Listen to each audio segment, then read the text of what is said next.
Yesterday marked a mournful anniversary in America's history. And there have been many more talks about Syria. Hello, everyone, and thank you for joining us on Channel 14 News this evening. I'm Jenny Shoup. And I'm Sean Saputo. 12 years ago yesterday, America mourned the September 11, 2001 terrorist attacks. Yesterday, ceremonies across the country honored the lives lost. CNN's Melissa Rainey has more.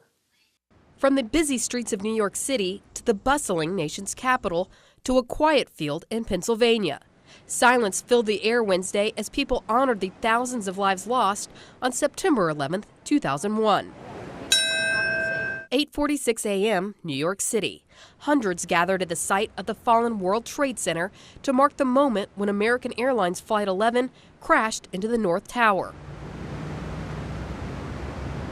At the same time, President Obama, Vice President Biden, and their wives paused outside the White House. 9:03 a.m., New York City. Silence for the moment United Airlines Flight 175 hit the South Tower. And at the Pentagon, where American Airlines Flight 77 crashed at 9:37 a.m. on September 11th, President Obama laid a wreath and then spoke to family members of the 184 people who died there. Our hearts still ache for the futures snatched away. The parents who would have known the joys of being grandparents. The fathers and mothers who would have known the pride of a child's graduation. And in southwestern Pennsylvania, where United Flight 93 crashed into a field near Shanksville, a bell tolled after the name of each of the 40 passengers and crew members was read. On Capitol Hill, members of Congress came together for a bipartisan remembrance ceremony, the same way lawmakers gathered 12 years before in the aftermath of the attack to demonstrate unity. Everything changed on that saddest of mornings, and yet so much remained the same. I'm Melissa Rainey reporting. Waynesburg Zoning Hearing Board heard testimony Tuesday on a plan to renovate the old county office building on High Street. The proposed plan is to convert the building into a 28-unit apartment building. The problem is the zoning ordinance requires an apartment building with 28 units to have at least 42 parking spaces. Currently, the site has a space for only 5 parking spots. The board will meet privately next month to hear more from the developer. Cumberland Township man accused of raping a young boy in his care was extradited from West Virginia yesterday. John Robert Lohr of Carmichaels was charged August 22nd with rape by forcible compulsion, 2 counts of involuntary deviant sexual intercourse, sexual assault, corruption of minors, and incident assault by forcible compulsion. Lohr fled when confronted by family members days before the arrest and was eventually found in Fayette County by park rangers. Bail has been set at $750,000 cash. A preliminary hearing is scheduled for September 17th. Downtown Waynesburg will be filled with sounds of the 1950s on Saturday.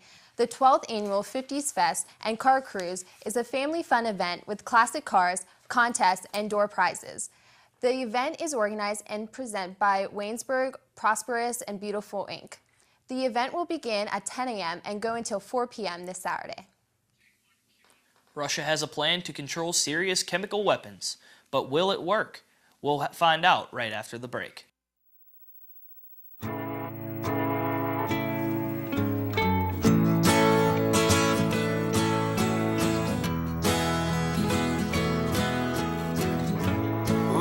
Son, tell him that I've begun to dream of things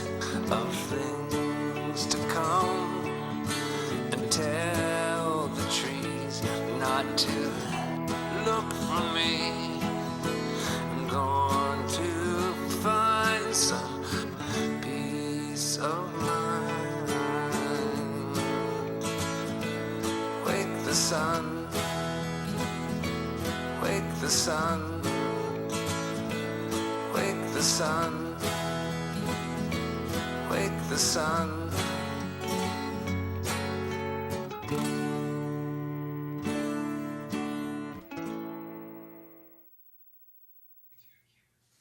Top American and Russian diplomats are meeting to hammer out the details of Russia's plan to place serious chemical weapons under international control. CNN's Jim Acosta reports. With President Obama out of the White House at a volunteer event on this 9/11 anniversary, administration officials were fielding questions on Syria and offering few answers. There is no timeline yet for the still developing Russian proposal to rid Syria of its chemical weapons. I don't want to suggest that all of this could possibly be wrapped up by Friday. And White House Press Secretary Jay Carney repeatedly raised doubts about whether the Russians can even be trusted. Russia has been Assad's closest ally. Trust but verify. Until a Russian reporter noted the plan from Moscow grew out of discussions between Presidents Obama and Putin. I take your point, and I accept that. I will not put American boots on the ground in Syria. Despite the president's words of caution, the White House conceded it has yet to win over Congress. I cannot support an operation that is so poorly conceived, so foolishly telegraphed, and virtually guaranteed to fail.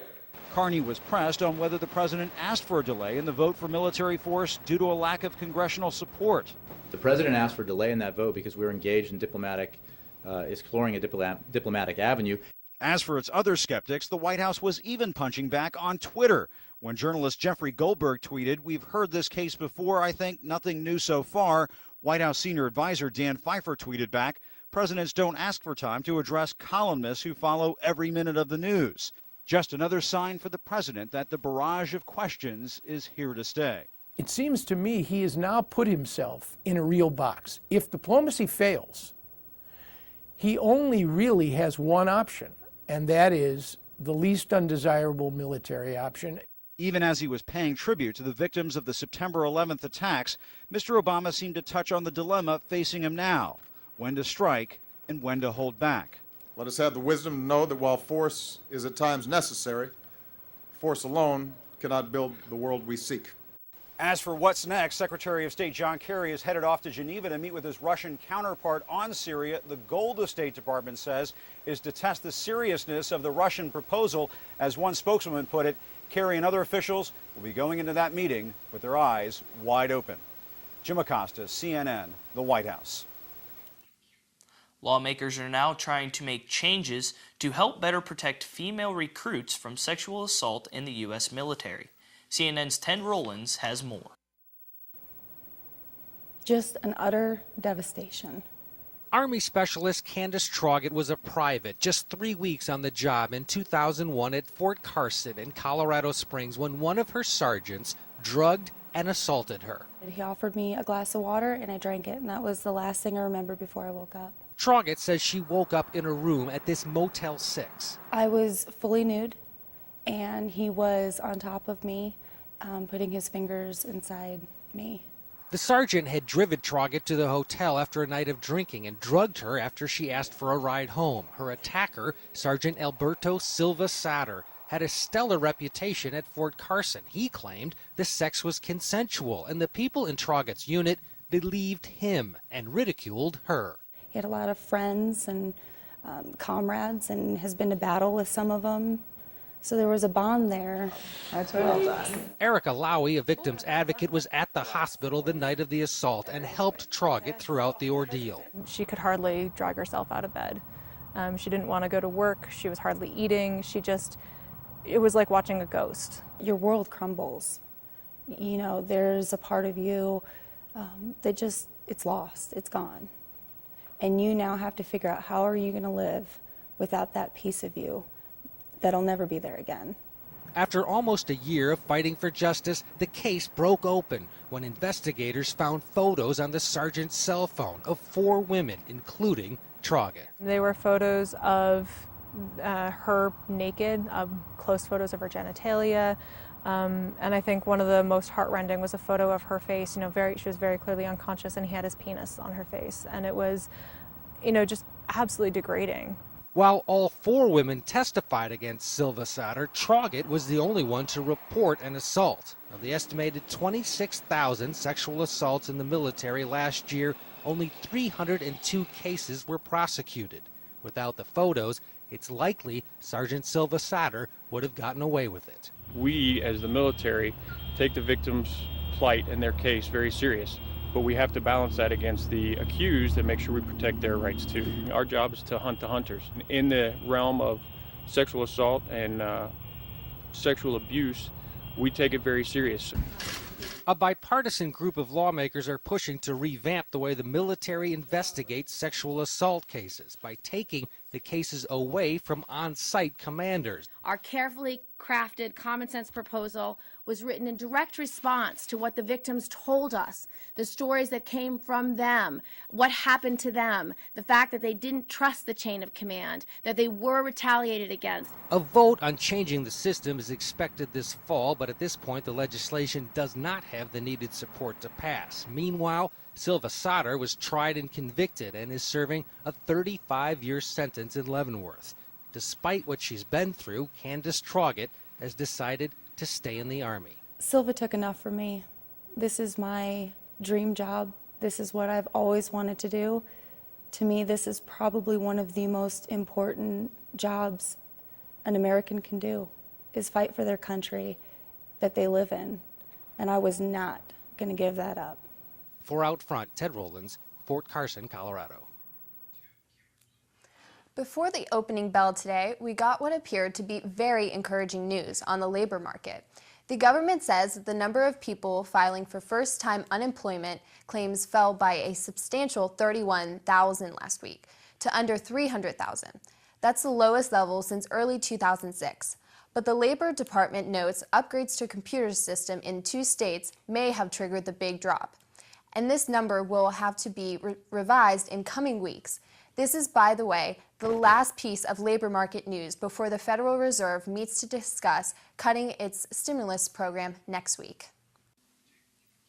A fire burning near Mount Diablo State Park in California has more than doubled. The so-called Morgan Fire has grown to more than 3,700 acres since it was first reported Sunday. As of Monday afternoon, it was only 20% contained. The wildfire is threatening about 100 homes, which led to mandatory evacuations. About 500 firefighters are battling the blaze. 2 firefighters have suffered minor injuries fighting the flames. A Pittsburgh police officer has been charged in a shooting, all that more coming up next.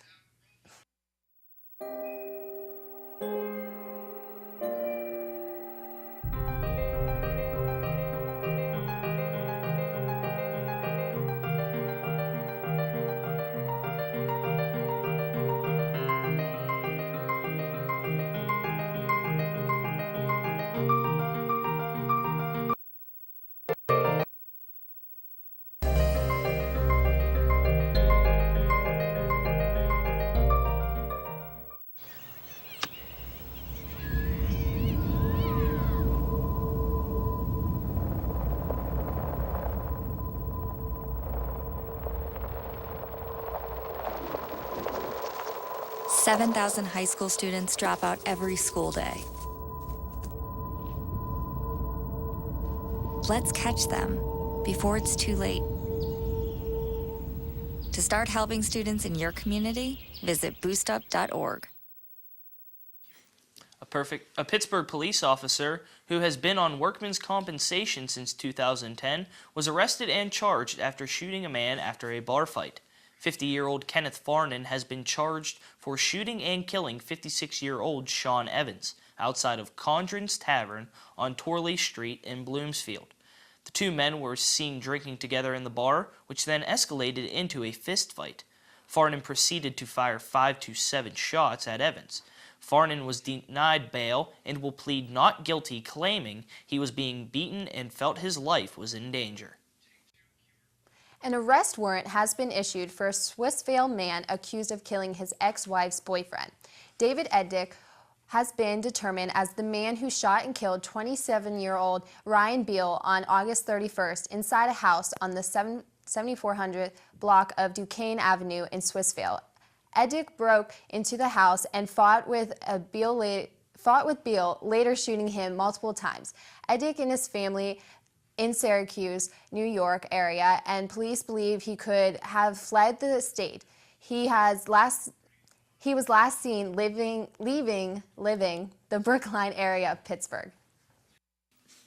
Two masked gunmen invaded a home in the north side Tuesday night.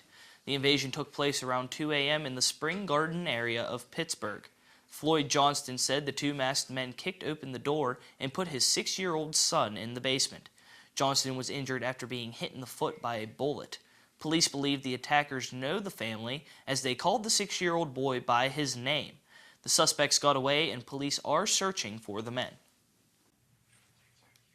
A tentative agreement has been reached for the faculty and administration of the Shaler Area School District. The faculty started the strike 2 weeks ago on the day classes were to begin due to the contract issues. The faculty and administration have agreed to end the strike and return to work today. The students will have their first day of school tomorrow. Coming up after the break, April Belizio will have your business report. Stay tuned.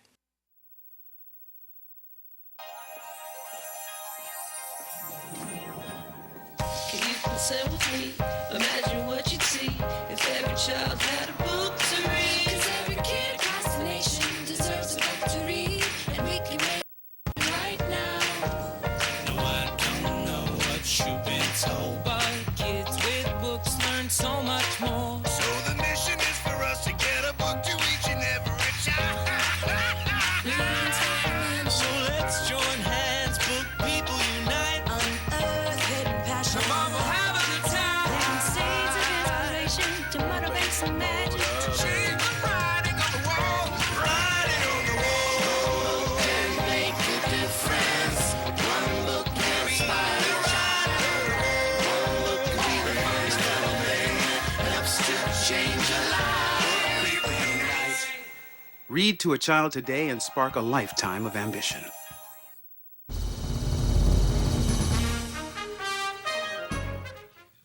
New smartphones are going to be hitting the market. April, what could we do with our old ones? There's still many options of what to do with our old smartphones, even with new ones coming out. With the recent unveil of the latest iPhone, many people with smartphones will get a new phone update. Instead of just leaving your old phones around, CNN Karen Kaifa has other options of what to do with the phones.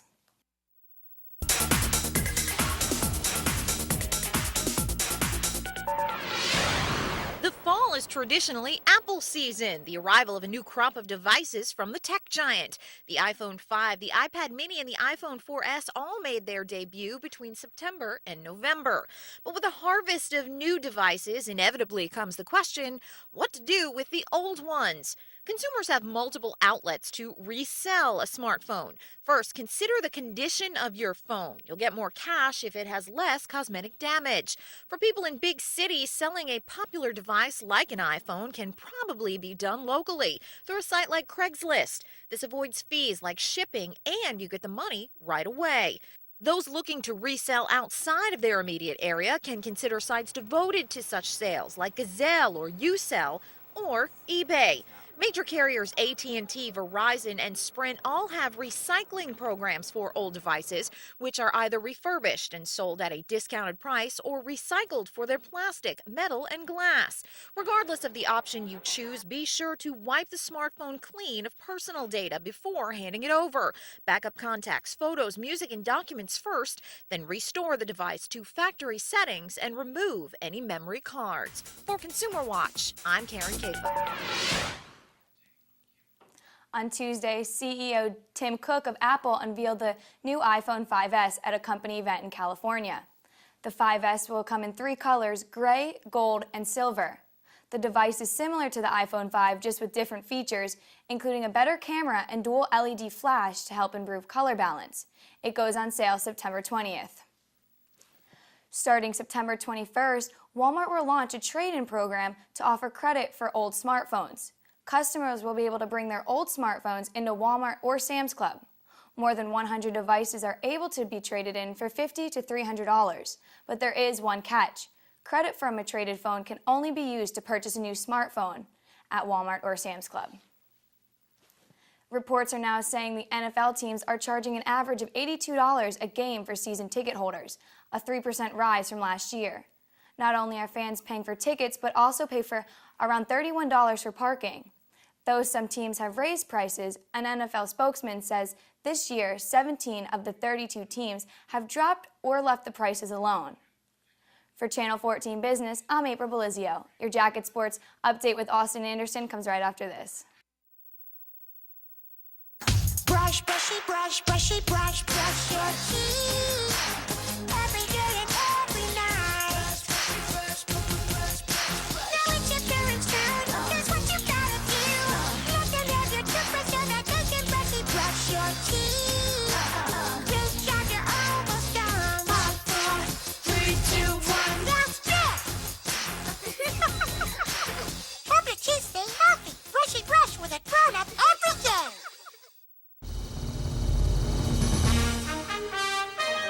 The Waynesburg University football team had a come-from-behind win this past weekend. Austin, can you tell us more about it? That's right, Jenny. The team had a hard fight on Saturday. The Waynesburg football team came back from behind last Saturday to defeat Muskegon by a final score of 21-17. Junior quarterback Carter Hill found junior wideout Bernie Thompson for the game-winning touchdown with 23 seconds remaining. Hill threw for 222 yards and 3 touchdowns on the afternoon. Junior wideout Andrew English led Jacket receivers with 104 yards and a score. Junior running back Jake Forsythe had a 4.8 yards per carry average. The Jackets head to Frostburg State University on Saturday for a 1 o'clock game. The Waynesburg women's volleyball team is now 5-6 after losing their last 2 matches this week. On Tuesday, the team fell to Carlow University in 4 sets. Senior Mabel Culp had 15 kills while Amanda Sile had 10. Natalie Ronaldo had 42 assists in the losing effort. On Wednesday, Waynesburg was home for the first time in 5 games, but home court advantage was not enough as the team fell to Franciscan University 3-2. The Jackets won 1-3 to take a 2-1 lead, but they were unable to win either set 4 or 5. The team travels to Beaver Falls to take on Geneva College Saturday at 11 a.m. Due to the thunderstorms that hit southwestern PA yesterday afternoon, the women's tennis match against Bethany College has been pushed back to today. The match is currently going on after being moved from Bethany College to Waynesburg. The Jackets, who hold a 3-1 record, look to continue their winning ways after winning a tri-match with Washington and Jefferson and Mount Aloysius last Saturday. In women's soccer, Waynesburg fell to Frostburg State by a score of 5-0. Frostburg's Stephanie Fazenbaker scored 5 times against the Jackets. Waynesburg junior forward Natalie Abraham was named PAC Offensive Player of the Week. She earned the award for her efforts last week. She scored twice against Pitt Greensburg and once against Juniata. The team is off until next Wednesday as the Jackets travel to Bluffton, Ohio, as they will face the Bluffton Beavers at 4 p.m. I'm Austin Anderson, and that's sports. Up next, Ryan Schwartfager has the latest headlines in this week's Yellow Jacket.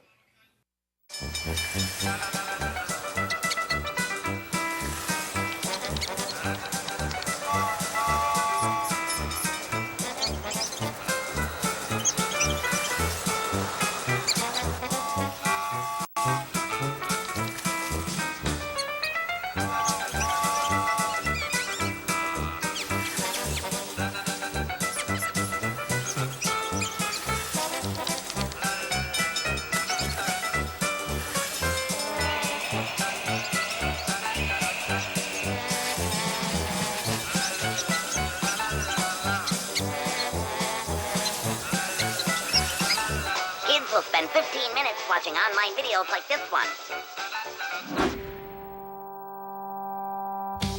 Brushing for 2 minutes now can save your child from severe tooth pain later.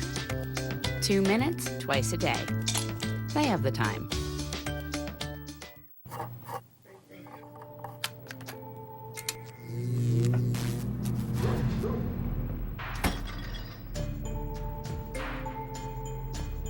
Traditional light bulbs actually generate 9 times more heat than light. Switch to Energy Star light bulbs, and you'll realize just how much cash you were really burning through. Saving energy saves you money. Learn more at EnergySavers.gov.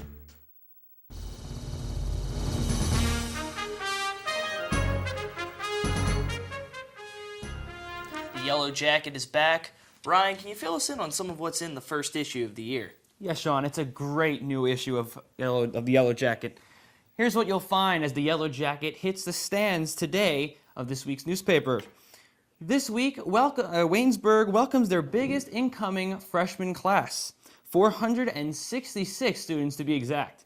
Though Waynesburg is happy to be blessed with so many students, there are several new challenges that need to be addressed. The major concern is the lack of sufficient rooming. Freshman girls are living in upperclassmen dorms as opposed to the traditional residence halls. By offering more triple and quad rooms to upperclassmen than to the freshmen, the school was able to completely exhaust their waiting list. State Senator Tim Solby will visit Waynesburg University tomorrow for a hearing to discuss the effects of the planned shutdowns of Hartfield Ferry Power Station in Greene County and Mitchell Power Station in Washington County. First Energy Corporation announced it would close the two stations, and First Energy estimates that upgrading these two power plants to meet new federal regulations will cost $275 million, a price the company is not willing to pay. If First Energy does close the two plants, 380 jobs will be compromised, which is something Solby believes must be discussed at the hearing. Doug Lee, president of Waynesburg University, is beginning his first year in his new position and will be inaugurated in the spring. He hopes that his term will lead Waynesburg to growth in some areas that the institution already thrives in. The president noted that the service learning program will likely expand and become more visible in every aspect of campus life. He also hopes to emphasize the importance of global experiences.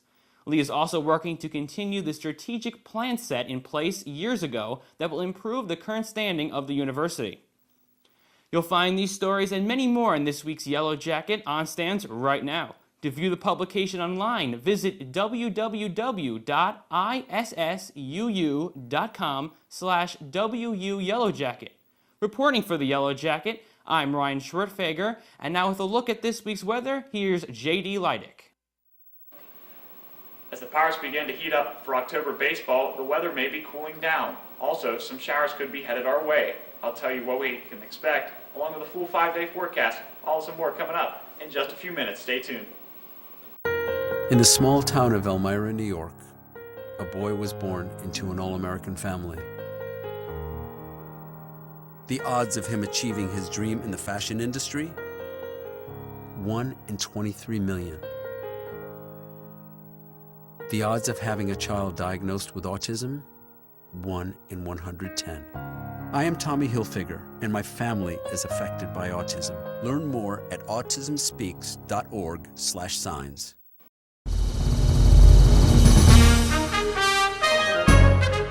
76 degrees here in Waynesburg. Today's high will be 77 degrees with scattered thunderstorms expected for the rest of the day. And tonight, the temperature will drop to a cool 51 degrees. Taking a look at the rest of the 5-day forecast.